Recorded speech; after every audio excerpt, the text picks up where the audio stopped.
Nous sommes mardi 23 décembre 2025. Auditrices, auditeurs, merci de nous recevoir chez vous pour ce deuxième numéro de la semaine de votre émission Les Niger sur Kalangou. À la présentation, je suis Tarnan Fouda Ahmed. Avec moi, Alassane Abdou. Bonsoir Alassane, comment ça va? Bonsoir Tarnan, tout va bien. Je profite pour passer un bonsoir à ceux qui nous accompagnent, particulièrement Seni Saka, qui assure la technique aujourd'hui. Alors Tarnan, qu'est-ce qu'on a au programme ce soir? Comme chaque mardi, il y aura notre rubrique hebdomadaire santé qui porte sur la pratique de l'ablation de la liette chez les enfants. En reportage des régions, ce soir, nous irons à Tawa où se tient la 46e édition de la lutte traditionnelle pour parler de la lutte des malvoyants.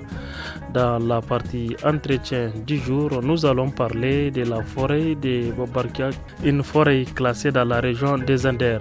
Nos auditeurs suivront l'actualité sportive et bien évidemment la rubrique Lotti du studio Kalangu qui s'intéresse à la protection des enfants en cette période de variation des températures. Et oui, Tarnan, comme tu viens de le dire, le Niger sur Kalangu, c'est parti pour 35 minutes d'information, d'animation, de sensibilisation, d'éducation et de divertissement via nos radios partenaires. Auditrices, auditeurs, nous allons débuter cette émission avec la chanson Ayubaya du groupe Yana.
Alassane, nous sommes en train d'écouter ce titre Ayubaya du groupe Yana. Yakbi et Nana, c'est une chanson qui résonne bien et certainement vous allez nous donner l'explication de cette chanson, surtout pour les scènes et les guetteurs. Vous savez, d'abord je félicite le groupe Yana composé de Yakbi, le monsieur même et sa femme, Nana. Donc ce groupe quand même est arrivé quand même à valoriser nos cultures. On a vu pas mal de morceaux que ce groupe a repris et rendre ça moderne et Ayubanya, comme je viens de te le dire tout de suite en off. Quand tu trouves les jeunes filles dans les campagnes chanter ça, danser, les garçons guettent, oh tu ne peux que aimer. Donc c'est vraiment un morceau très connu et quand ils jouent ça dans les campagnes, c'est vrai il n'y a pas la guitare et autres, mais c'est un morceau vraiment traditionnel qu'on connaît très bien dans nos villages.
À présent, revenons au studio Soumana Amadou pour écouter notre entretien du jour. Et comme nous l'avons annoncé à Alassane, cet entretien nous parle de la forêt classée de Bobarkia. C'est une forêt située à cheval entre la commune 4 des Zender, le département de Myria et celui de Taketa, n'est-ce pas? Et oui, la forêt classée de Berberkia est une réserve naturelle qui joue un rôle important dans la conservation de la biodiversité forestière de la région. Aujourd'hui, cette réserve fait face à des menaces telles que la déforestation, les activités humaines et l'empiètement urbain. Notre correspondant de Zender, Ali Keita, s'est entretenu avec le colonel Ibrahim Mustafa, directeur régional de l'environnement de Zender, qui nous donne plus d'explications sur la forêt. C'est une rediffusion. La forêt classée de Bobarkia, c'est une forêt classée, c'est-à-dire c'est un domaine forestier qui jouit d'un certain statut particulier où certaines activités sont restreintes tout en reconnaissant quand même le droit d'usage. Elle a été classée en 1942 avec comme objectif d'assurer la conservation de la biodiversité, d'assurer la production du bois, d'assurer aussi des protections environnementales et écologiques au profit des futures générations. Donc, c'est une forêt de 1275 hectares. Elle a pris le nom d'un village qui est à côté, le village de Berbarkia, qui est dans la commune de Tirmini, département de Taketa. Mais la forêt en tant que telle, elle est partagée. Donc, elle est à cheval entre 3 communes. Il y a la commune de Tirmini, la commune 4 de Zander et un peu la commune de Durum du département de Myria. Des prévisions, si vous constatez, c'est depuis la période coloniale. En 1942, c'est avant même que l'autre pays soit indépendant. Déjà, penser qu'un beau jour, donc ces forêts vont finir. Donc, il faut vraiment prendre des initiatives pour les classer. C'était ça, en fait, l'objectif du classement. Et vous voyez, même étant classée, la forêt subit d'énormes menaces de poussée de front agricole, vous voyez. Voilà, malgré le statut, il y a toujours ce problème. Imaginez si ça n'a pas été classé, donc on ne peut même pas parler à cette date d'une forêt. Donc c'est pour pallier à cette gourmandise humaine d'ailleurs qu'on a classé. C'est au profit de la future génération pour que même quand même ils puissent bénéficier d'un certain nombre de bienfaits que la forêt peut offrir. C'est la seule forêt classée ici au niveau de la région des Andes ou bien il y a d'autres? Il y a toute une multitude de forêts classées dans la région des Andes. Il y a beaucoup, certains ont été classés, en tout cas c'est de la génération de 1942 et il y a aussi d'autres qui ont été classés dans les années 1970. Il y a à peu près une vingtaine de forêts classées dans la région des Andes. Cette forêt classée donc a été choisie cette année pour la cérémonie de plantation d'arbres. Nous voulons savoir le plan qui ont été donc plantés. Effectivement, cette année, en tout cas, c'est une nouvelle politique des autorités nationales. C'est une stratégie de restaurer les forêts classées. Comme je le disais tantôt, ces forêts qui ont été classées avant les indépendances, vraiment ils subissent beaucoup de pression anthropique. Voilà, c'est un peu pour restaurer ces forêts, pour les réapproprier. Donc c'est pourquoi on a pris cette initiative de célébrer les journées nationales de l'arbre donc au niveau de ces forêts-là. Nous, pour ce qui concerne la région de Zander, on a identifié la forêt de Berberkia. Donc pour faire de ça notre site officiel de la plantation. Comme vous savez aussi, c'est ce site-là qui a été le site national, comme la célébration, le lancement national même de la campagne de reboisement a été fait ici à Zander. Les dispositions ont été prises pour une bonne protection de cette forêt. C'est vraiment un paradigme maintenant, c'est un changement d'approche. La tendance maintenant est de vraiment prendre toutes les conditions pour que ce que nous plantons nous réussisse. D'ailleurs, le choix de site, on a choisi la forêt classée. On a choisi la forêt classée. Déjà, ça donne une certaine garantie de tenue foncière parce que c'est un domaine de l'État. Déjà, là, c'est une garantie de réussite. La partie qu'on a choisie, les 50 hectares, est une partie dégradée. Nous avions fait des ouvrages anti-érosifs. Nous avons réalisé des plantations. À part les plantations, on a même fait des ensemencements herbacés pour un peu reconstituer le tapis herbacé de cette forêt. À part ces ouvrages, la plantation et l'ensemencement, et tout le site, les 50 hectares ont été clôturés en matériaux définitifs à l'aide d'un grillage de qualité. On a recruté 2 gardiens pour lesquels d'ailleurs on a construit 2 locaux en matériaux définitifs. Et à part ces investissements aussi, il y a eu le forage donc avec un château de 10 mètres cubes. Et ça, c'est pour assurer l'arrosage d'appoint au plan en période de soudure, c'est-à-dire en période de stress hydrique. Il y a même eu des caméras de surveillance qui ont été donc installées au niveau de ce site-là. Donc d'ici au bureau, moi, à chaque fois que j'ai besoin, je peux ouvrir mon portable et voir la situation, ce qui se passe au niveau de ce site. Vous voyez, des conditions ont été vraiment prises pour assurer la pérennité de ces plans-là. À part ça aussi, il y a eu l'installation de 30 lampadaires. Donc même dans la nuit, il y a assez de lumière quand même. Et voilà, pour tout ça, c'est pour garantir donc les chances de succès de cette plantation-là qui a été célébrée cette année. Après cette première partie de l'entretien avec Colonel Ibrahim Harouna, nous allons écouter encore de la très belle musique, une très belle mélodie de Ismowan et MDM Crew. Ici, ils nous chantent Beautiful Life. I'm feeling so good, oh Lord, I'm feeling so nice today. We ain't na. Oh, I'm feeling good. We are feeling like so. I'm feeling good. Everything starts to look so nice. I am a beautiful now, mommy oh. I am a feeling so wonderful now, mama oh. Just wanna live in my beautiful life, mama yeah. Thanks so busy, a beautiful life, mama oh. I just wanna live in my beautiful life, mama yeah. Thanks so busy, my beautiful life, mama yeah. I'ma living my life, I live it right, I'm feeling so fine. Tomorrow gonna be a better day, I can see sunshine. Oh Lord, I am so thankful once again. Oh Lord, don't let me down. Oh Lord, I feel wonderful now. We ain't na. I'm feeling so funny today. Oh, I'm feeling good. We are feeling like so. I'm feeling good. Everything starts to look so nice. I am a beautiful now, mommy oh. I am a feeling so wonderful now, mama oh. Just wanna live in my beautiful life, mama yeah. Thanks so busy, a beautiful life, mama oh. I just wanna live in my beautiful life, mama yeah. Thanks so busy, my beautiful life, mama yeah. Paper rolling player, paper rolling player. Na. We can live in together, make your life so better. Na. Paper rolling player, paper rolling player. Na. We can live in together, make your life so better. Beautiful life, beautiful life, beautiful life. I'm a living to right, living to right, living to right. Beautiful life, beautiful life, beautiful life. I'm a living to right, living to right, living to right. Oh, I'm feeling good. We are feeling like so. I'm feeling good. Everything starts to look so nice.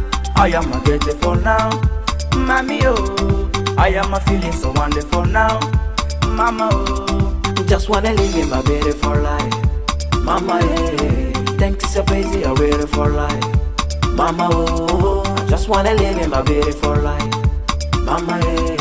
Thanks so busy, my beautiful life, mama yeah.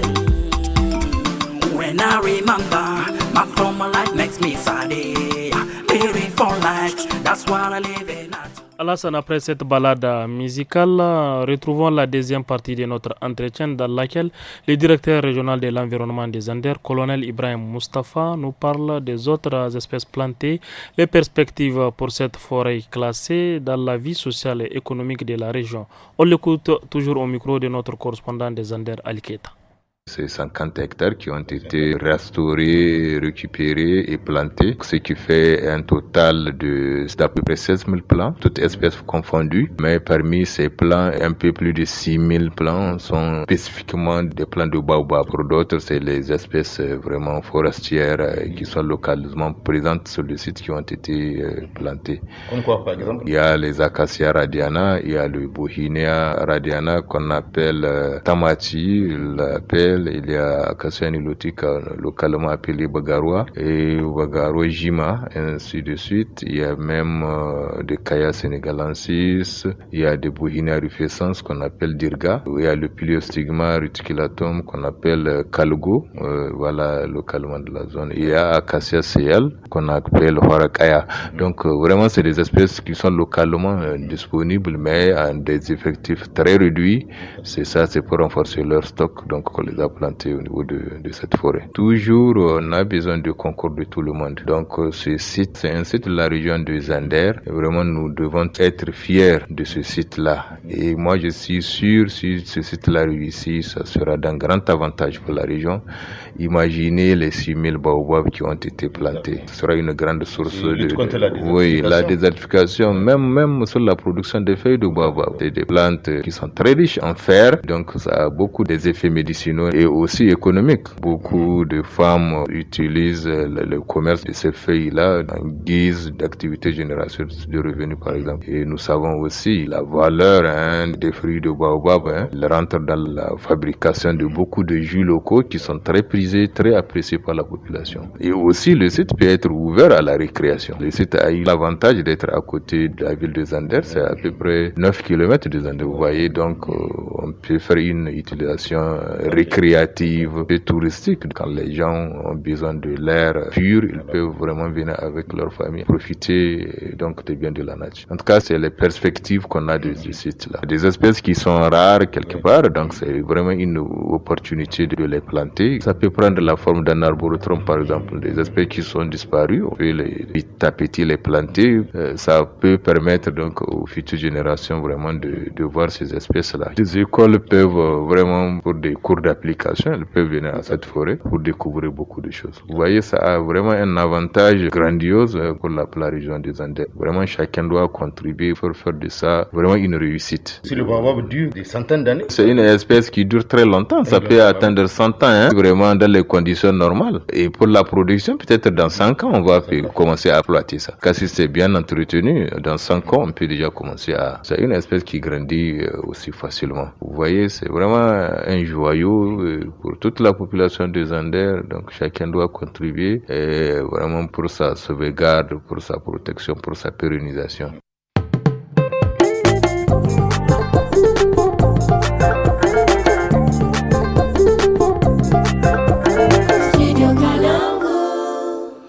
Place à présent à la rubrique santé. Pour ce mardi, nous irons à Difa pour parler de la pratique de l'ablation de la lignette, c'est ça Alassane? Oui. Chez les enfants dès la naissance, qui fait partie de la coutume ou bien des coutumes ancestrales des personnes de cette zone-là, n'est-ce pas? Oui, Ternan, selon certains spécialistes, cette pratique a des conséquences sur la santé. Écoutons Dr Ousmane Amissou, médecin-chef de l'hôpital du district de Ngingimi, sur cette pratique d'ablation de la liette chez les enfants. On l'écoute au micro de notre correspondant Blay Maina.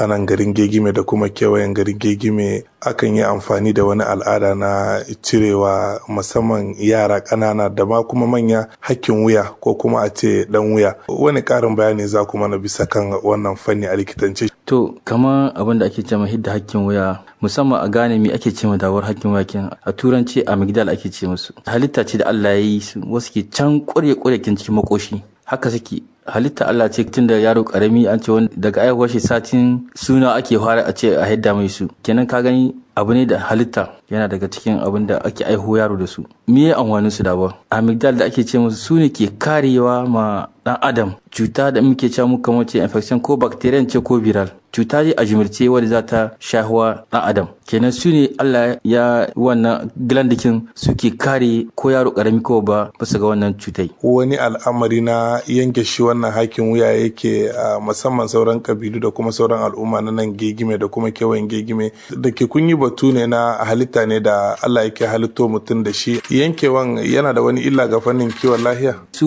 wannan amygdala kin da ake ce musu kariya ne ko na haraka a ce cuta wadda za ta shafa da adam. Kenan shine aikin su musamman su kare yaro ne kawai babu saka cuta. To cikin wannan tasu sai ya kasance yau da gobe infection tana zawowa sai su kumbura. In suka kumbura mi ke faruwa? Na ce muku can suke kure ki makoshi tsakanin wurin lunwashi da wurin da abin take wuce an ka hada. Wannan kumburin da za su yi sai kai inda za su liƙe ƙofa wurin lumfashi, musamman in kai lura shi kamar yaro sai a ce mu a turanci apnea yake, kamar lumfashin shi yana karamci in yana kwance wurin barci. Kenan shi da ke ba da dama mutane suke gani kamar a tun da wuri bari a hidda ta, shi ko ba haka bane aikin ga ka'ida, tunda ita kiyayewa na ce take yi ko mai cikin tahiyar yau da gobe yawa infection kinan ta mata kari ina ta kumbura, lokacin nan ana iya a yi magani ce a likitance shine mu muke ce ma amygdalectomy, ake zuwa a likitance abin ya kai inda lumfashin yaro ko ba yana matsala, kenan ka gani wannan abin sun kumbura kenan dole a lokacin nan sai an yi mushi tiyata a turance ko a yi aiki wanda mutum zai samu lafiya da wannan matsala. Wani irin illa kuke ganin yin amfani da abu guda wajen yi wa mutane daban-daban wannan aiki na yanke hakkin wuya ke da shi ga fannin kiwon lafiya wanda ake wa wannan aiki? Kamar yadda kawai illa babba ma abu guda a ce a jera yaro 1 2 3 ga wanga lokaci da muke wanda kowa ya sai ne baka san ba muke ga wani, baka san me yake ga cutar wani ba. Kalle su handa nace maka wanga abin suke can cikin kurekin bakin tsakanin wurin lunwashi da wurin da abin ke wuce. In aka je aka sa maka wani karhe ko reza ce ko menene wadda ba ta da tsafti, wadda dai a likitance ba ta cikin ka'ida abin ga kaga illa ce babba ko kai gare ka dawo, sannan kuma ga wani za biyo bayan ka 1 2 3 wasan ila Allah kadai sani da su masu abin ga. Kenan muke gani in son samu ne inda ya kai inda mutumin yake cikin wani hali yanzu asibiti a riba akwai kan aiki, akwai inda ake a gani sosai, in ya cancanta a yi maka aiki sai a kai ka wani maka shi cikin lokaci kaɗan mintoci kawai ka samu lafiya kuma ka tafi gidanka. Haka dai mu jawabin da muke son mutane su gane da basa wannan illa wannan amfani da kayan aiki da ake yi cikin karkara cikin al'umma wurin hidda wannan da ake jama hakkin waya. C'était la rubrique santé que nous venons d'écouter. Place à présent à l'écho des régions qui nous amène dans la région d'Ottawa pour parler de la lutte des malvoyants, n'est-ce pas Alassane? En effet, la lutte traditionnelle et inclusive ne se limite pas uniquement aux personnes qui ne présentent pas d'handicap. Aux côtés de celles-ci, les lutteurs en situation d'handicap, notamment les malvoyants, y participent depuis 2018 aux compétitions de ce grand rendez-vous du sport roi nigérien, le Sabre national Kokowa. Découvrons la lutte des malvoyants dans ce reportage de notre envoyé spécial Salamatou Kadri. Dans le cadre de la 46e championnat national de la lutte traditionnelle, en plus des 10 lutteurs qui participent à la conquête du sabre national, chaque région est représentée par un lutteur malvoyant, comme l'explique Tahir Korombaiza Amadou, le président de la FENISAM. Les personnes déficientes visuelles ont commencé à participer à la lutte depuis 2018 à Zander. Chaque région est représentée par un seul lutteur. Et dans les régions, ils font des éliminatoires comme chez les lutteurs non handicapés. Et à travers les éliminatoires là, ils choisissent le meilleur lutteur pour représenter la région. Ces lutteurs malvoyants sont accompagnés par leur coach. Ces encadreurs les guident lors des entraînements jusqu'au championnat. Écoutons les entraîneurs de Difa Adoua, Abdul Salam et de Niamey, Al-Hassan Hamadou. Vous savez, quelqu'un qui n'a pas la vue, donc il faut des codes pour pouvoir au moins le faire comprendre certains exercices et méthodes d'application de l'entraînement. Donc des fois ça se fait par des gestuels, des fois par la main, par des claques de doigts ou bien des applaudissements comme ça. On tape 1 fois, 2 fois. Ça permet à l'athlète de communiquer, l'entraîneur ou bien le coach. Wajen entraînement yanda muke da su muka zo da abin da za a yi kama shi zakai kai da kake gani kai entrainer kai kake kama shi da hannu sai ka gwada mai ga hannu za a yi ga hannu za a yi haka nan ne duka da kai entrainer inda kai za ku tunda kai shi baya gani dan ka hudi mushi haka wani abun bai san ba me ka kama shi in kawace zaka kama ka kama kaushi ka ce haka zaka yi ko shi ma ka bashi ta ka kama haka ne ake in hannu ne zaka kama in gindin shi ne ka kama shi ma ka haka ne a wajen koya mushi aiki wahala da zaka sha kai entrainer na masu gani na 13. Le rêve de tout lutteur est de remporter le sabre national. Abdurrachid Issa de Niamey et Samaïla Ousmane Moumouni de Dosso nous expliquent ce qui les a poussés à se lancer dans la lutte. On a été éliminatoire Dosso, Ayman Dukaka. Kala haram no iri koyti ay duka bisa an kan ne kendi da gina dai inga kati ay gonno kan ay gonda zankadiyan masala amman kamata irma goro irsi girka hamai yo jandi kirkuro hayo odum bumbo akkan da bore si masalayan bo bayan ay gonda koy kay gote ayo 11 no amman brain ay gote 11 malbo an chawyon ay gote ay go second man no RTBP sai ay faran second ay gote second kawai jini tana burge ni ta shiga raina na ji kuma ina so in yi ta shi yasa na shige ta a na ba hannu manyana na gaba na su ne sun kai ni su suka sa ni ita na ga musu ina so ne su suka man hanya na zo a ba da aiki gaskiya hakan ne ban ni kawai na ji ina iya ta na zo na shiga a insha Allah ina so da an gama wannan ina son kama sana'a ana hada mini muna haduwa mu 8 mu 9 a zabe cikin wannan tara mutum ɗaya ne ake so ya wuce ni ne samu duka cikin muka je mu tara ni ɗaya ne na wuce 8 ne sun faɗi shi ne sai aka taho da ni nan wuri tun ina ƙarami ina yin ta wasa tun ma ina gani wani shekara ta 6 da wannan matsala na bugi sani bulala ta kare ta damun ga fuska dama shi idan guda tun ina yaro wurin wasa aka dake shi da kara ba ni gani shi da ɗaya ne nake gani kuma na bugi mariki bulala ta kare ke sai ta damun ga fuska ga idan in Allah ya ina so in sami ta tunda da niyyar neman takobi sai dai in ban sami ta bane sai Allah bai bani ita bane amma da niyyar neman takobi na zo nan. Quelques supporters furus de la lutte et spectateurs présents à l'arène Hamidi Maïdare de Tawa apprécient cette exclusivité qui permet de faire une place aux lutteurs malvoyants dans ce sport roi du Niger. Kokowa ta makayi kokowa ce wadda mai yawancin a Niger gaskiya abin ya shawa sosai da aka kawo wannan kokowa na makayi abin yana kayatarwa sosai don saboda har su samu nishaɗi. Muna fatan ma zuwa gaba a samu ci gaba fiye da wanda aka samu don kokowa na makayi gaskiya yana ƙara mutane nishaɗi sosai kuma mutane suna nan gashin daɗi wannan aiki. To gaskiya ni kan kaina in na zo mai yawancin ko na zo ba kan lokaci ba ina tambaya kokowa ta makayi waye ka don saboda kokowa ce mai kayatarwa sosai kokowa ce wadda tana sa mutane nishaɗi kuma akwai birgewa sosai ciki. Chaque année nigdi won gurja ga begendi parce que di gurja nigdi boray aga harandi aga begendi ko ni ingay bumboda bore no kan igine no imaninga ye banda igonga da gurjai har national no har bambat no kan labo kunna ga margu labo kunno ga guna har tare labai ga guna ya dinga har no kan ingay mbo agi begendi iro kan ga guna wallahi agi begendi so bay continuer da ba imne gamanti kubay koyi suba digi in kat boryan koy ne geton to ira ay sik kan vraiment har ka koy digina.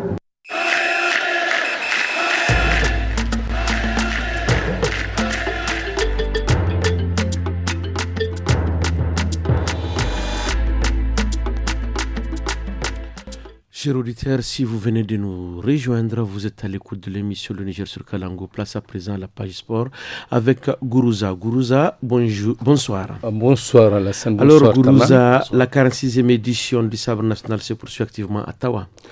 Plus de 12 lutteurs dans la course au sabre de cette 46e édition. L'équipe d'Agadez, de Difa, de Niamey et Tilaberi sont éliminés de la course. Maradi reste en tête avec 5 lutteurs invaincus. Il s'agit de Aïbo Hassan, l'un des favoris de cette compétition. Cheibou Harji, Mati Souley Bouga et Lawali Abdou. Ensuite vient Tawa avec 4 lutteurs invaincus. Il s'agit de Zakirou Zakari, Nour Hassan, Abdou Salami Samaïla et Sahirou Kalgou. Dosso, 2 lutteurs invaincus. Isaka, Issakou Moussa. Isaka, vous le savez très bien, 6 fois champion des arènes et 1 fois vice-champion. Enfin, Zender avec son unique espoir, Abdurrahman Rabi. La 4e journée de ce championnat se joue aujourd'hui, 23 décembre 2025, à Tawa. Il y aura certainement des surprises. Écoutons l'analyse de la 3e journée de Issoufou Kodo, expert en lutte traditionnelle et consultant sportif. Il est au micro de Salamatou Kadri. En tout cas, c'est la première fois depuis un certain temps, d'édition en édition, que l'on assiste à ce nombre s'amoindrir de façon drastique. Figurez-vous, en 3 journées, plus de 58 lutteurs sont tombés, puisqu'il ne reste que 12 à l'issue de la 3e journée, avec une répartition plus ou moins embelliquée, puisque 4 régions déjà sont éliminées et il en reste 4 régions.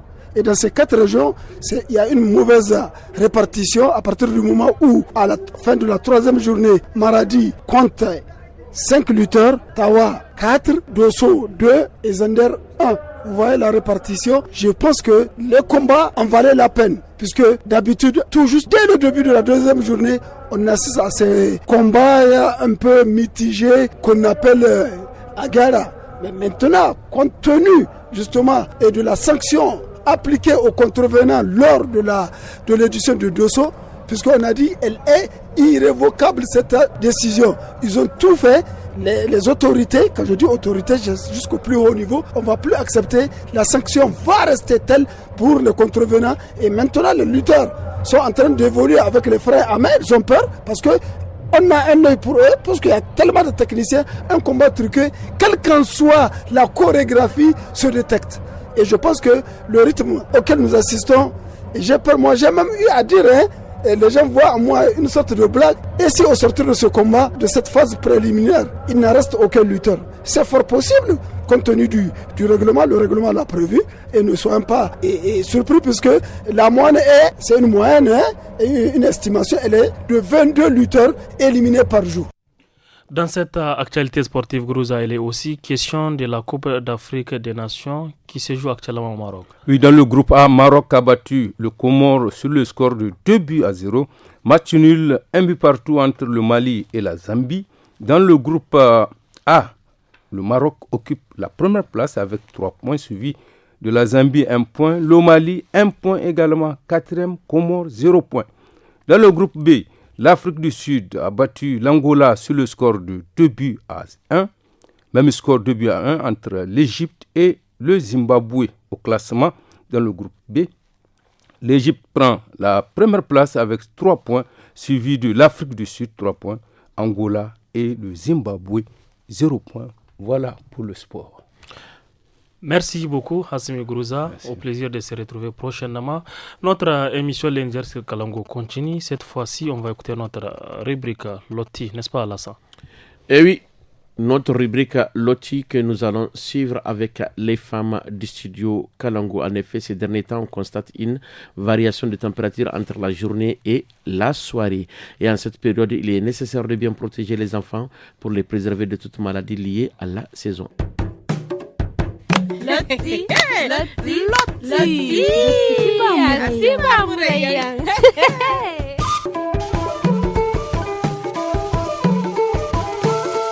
Hey Nana, manci adinan no goga digin sabai ga zuwin dowora. Kwai ne mu kwai sita musi. Lalle Barira, fonda kayan jina. Ni di matkan hadanan hangag sandinda. Asiba kwai da yanno ba yi nora. Amma to zan ka gaba no irkoi peri gurgasin matano ni tega sanno woki da nisibai kan yeno ga fonda te fulanza mai doraise hey fulanza mai mugonda dorino hay kunno borg manindo hey furadin nan nima hanadin hane mantinin no kaga fa ba keke ga gane ni izo mi na sinda bani agoga koto ni dirnyan no aga koron yadin mono ni nay dabu matano ay te dirnyan hanadin ga ay mil kan ay ba ga jan ay izo amma ifono kandi na doro sanni newo loktora manne ni se kan ganda dori lalo kan se igine pneumonia gomi naga fulan zamai doro ne bai hanadin hane loktora man doro sabilo ce seno amma sabilo ki ni se wala masiki ni se wadin man hima ni min zan kainan imigente amanne ni se dori zaidin kulu ye ni no gate da koi sa koi ne irkoi beri hey adnan ka wasi ai min yumai ga kwai dan niga ni masi koi gijante hey hin suru manti soho gina ni gi nyi maino da wai na fatta yajin mono ni mi dan iga kwayi kan gi wa da yeno kwai nemo wa kan iga ba an ga nokati har gu kwayi da fula kan gi bongai dabu yajin mono ni mi dan ike iga soset kwai nemo masidirnya kino radigo girbi ni mi dabun da borgo wane kul ganan no ni mi zan kai wada fulan zamai dorai kan yeno ga kate kwai nemo ni si nyumai watu kulu a himano ni min nyumai sor follon girbi hinka kulu wadin wasa yadin no boro bor mi hagoi da doro gaba ni mi safar hino ai sifan da dore din ma adanan di yardan da ai koin mo fondo goy gorksin to ma hagoi ai kiro zama wallahi dore wo ngai no ga kwanda irin hankan ga tika badiyan. Merci beaucoup Zainabou Abdou et Rakia Arimi pour vos multiples conseils. Nous sommes à la fin de votre émission Les Niger sur Kalangu. Au micro, c'était Tarnan Fouda Ahmed et Alassane Abdou. La technique a été assurée par Seni Isaka. Passez une excellente soirée.